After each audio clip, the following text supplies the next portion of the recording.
to Flex Candle, where we read the candles and flex the moves. I'm Flex, and today we're diving into a full top-down analysis on Bitcoin. We're going to start from the higher time frames, work our way down to the lower time frames, and check to see if we find any good setups. Now remember, this is not financial advice, and I'm not a financial advisor. Alright guys, it's about 7:15 p.m. Eastern time. The price of Bitcoin is currently at $115,560. And starting off here with the weekly chart, so far it's looking good. We have about 2 days and 1 hour before this candle closes. Yesterday it looked a lot better. It looked like we were doing the three white soldiers. Now all of a sudden we kind of wicked down. Obviously we still got to give this until Sunday to see exactly what it is going to happen, but I just need this to close above the 21 moving average, which is at 110,463 for me to continue feeling confident that we're going to continue going up. The stochastics are rolling up here, so far so good at the moment. What I'm not liking though is the 3-day chart. If you see the 3-day chart, this closes in 2 days and 1 hour as well.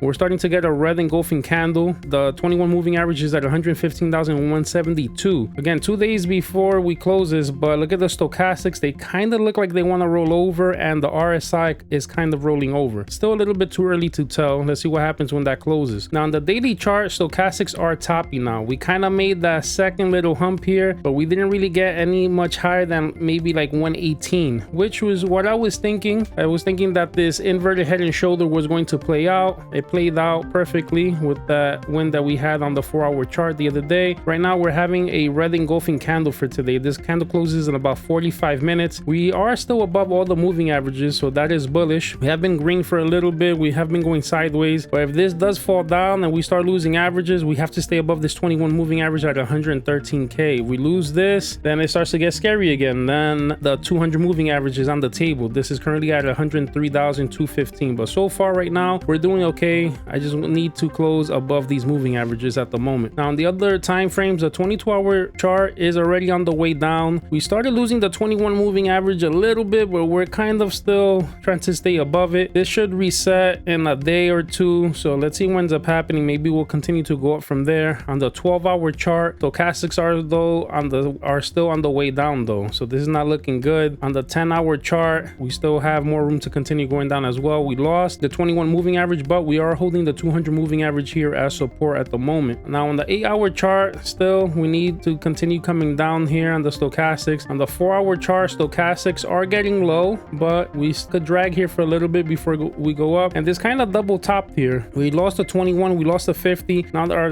line of defense is the 80 moving average at 114,509. As long as we can stay above the 200 moving average, which is basically at 113k, I remain bullish. If we lose that, then things start to get a little dicey. Now we did win that inverted head and shoulder the other day. Now I'm seeing a cup and handle, and if we look at it so far in the handle part, which is kind of like a flag, we are still within the pattern. If we drop out, we need to get back in as soon as possible. So we're still in play for this cup and handle play, and this should take us to about 125k. So let's see if that's still going to end up happening. Now let's head over to the 1-hour chart. The 1-hour chart is not looking good. We lost the 200 moving average. We're trying to V-shape recover here. The stochastics still have room to continue going up, but we need to get above this 200 moving average as soon as possible. It's basically almost at 116k. Today hasn't been a good day for Bitcoin. We were earlier at 117k earlier in the day, and we've falling down. We've been playing around with the 115k for a little bit here, so let's see what happens if we could turn it around from here to Sunday. Now on the 15-minute chart, stochastics are toppy. We are on the way down. We lost the 21 moving average for a while here. We just recovered it, but with the stochastics looking like they want to fall down, maybe we could do some type of a double bottom here and then continue to go up. But definitely we got to get above the 200 moving average on the 15-minute and also on the 1 hour as soon as possible. Once again guys, I still see us ranging between 110k and 120k. Some signs are pointing that maybe we want to drop down to about 113k. By Sunday, I think we'll have a little bit more clarity to see what ends up happening. This was a volatile week since Jerome Powell was speaking, so let's see how the weekly candle closes on Sunday. All right guys, so that's the breakdown. If this gave you clarity or a setup to watch, do me a favor, like, drop a comment, subscribe, and if you have a stock or crypto you want me to go over, drop it in the comment section. This is Flex Candle, where we read the candles and flex the moves. Catch you on the next